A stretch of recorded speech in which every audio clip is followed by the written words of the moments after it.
Hello, my name is Gregg Braden, and I am coming to you today from my office under the crystal clear blue skies and the cool thin air of the high deserts of northern New Mexico, just outside of Santa Fe, New Mexico.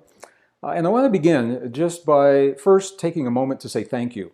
Thank you for sharing a few moments of your day with me through this film. And to make the best use of our time, to honor your time, I'm going to get right to the point.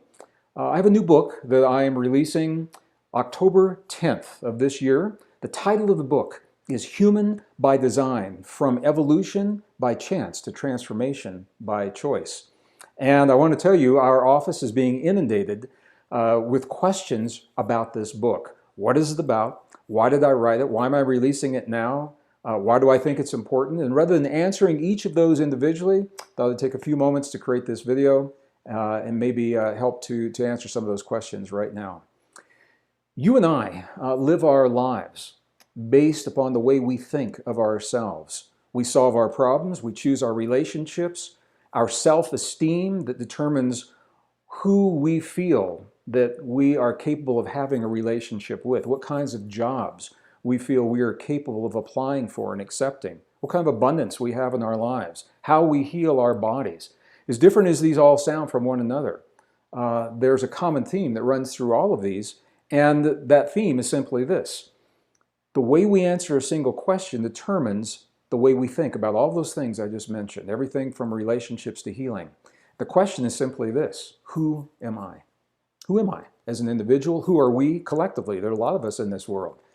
And our answers, you can see, it's much more than simply a philosophical question, because it goes right to the core of everything that's happening in our lives, in our world, from the big picture. Global scenarios, what's happening between the United States and North Korea, what's happening in the Middle East, to very delicate, very sensitive issues close to home, abortion, assisted suicide, the right to die, the death penalty, the increase in hate crimes that is happening exponentially throughout the world, hate based upon the color of our skin, hate based upon our religion, hate based upon our sexual orientation. The way that we solve our problems, the way that we heal our bodies when we're faced with disease. As different as these things appear to be from one another, the common theme that runs through all of them is our answers based upon the way we think of ourselves. Well, here's why I've written this book. You and I are steeped in a scientific story based upon the ideas of Charles Darwin that were first published in 1859, over 150 years ago. It is a story that leaves us feeling powerless, helpless, that we live in a world of separation, competition, conflict, and struggle. And those beliefs, consciously and subconsciously, are reflected throughout much of our lives and everything that I just mentioned a couple of minutes ago. But here's the story. New discoveries based upon peer-reviewed science, the best science of the 21st century, it's changing the human story. There's a new human story emerging, and it's a beautiful story of empowerment, of connection, of cooperation, and of deep, deep intuition, deep access to the subconscious, the ability for self-healing on demand, the ability to trigger high immune response on demand, the ability to trigger our own anti-aging enzymes that live within each of us on demand, the ability to create tremendous resilience to the change that's happening in our world on demand, and much more. All of this is the result of something that happened 200,000 years ago that science is only beginning to understand.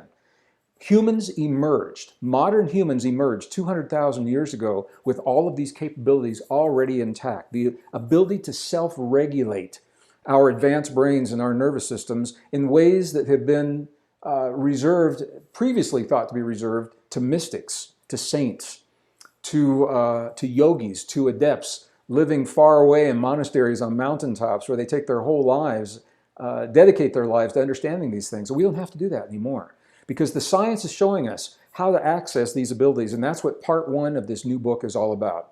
How do we access these abilities in our lives? Number two, now that we know that we have them, how do we apply that access in our everyday lives in a meaningful way, in our relationships, our classrooms, and through our jobs, our business, and personally, what does this mean to us?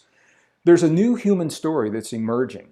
Maybe Rachel Carson, the environmentalist and author in the 1960s, said this best. She said, "We only destroy the things that we don't value. and we can only value what we understand. Well, you and I know that human life is being destroyed at an unprecedented level, and it's happening right in front of our faces because we've been conditioned not to value life. We've been conditioned that we're the result of a random process of biology, that we are insignificant beings in this world. And that sense is at the basis of everything that we see happening in our lives that we'd like to change. When we begin to think of ourselves differently, we begin to value our lives differently, and we begin to steep our young people in an understanding of how precious their lives are and how unique and how empowered they are to live in this world. And we begin to feel safe in the world through our power, then we begin to fear less. And that fear plays out less on a large scale, whether we're talking about individuals or whether we're talking about nations. So this is what Human by Design is all about. This is why I think it's important right now. All of the well-intentioned efforts to fix the problems in the world today, they are band-aids. They are temporary until we get right to the core, the essence of what underlies these problems. And it all comes down to the way we think of ourselves. We've got to think differently than we ever have before. So I'm going to invite you to check out this book, Human by Design, From Evolution by Chance to Transformation by Choice.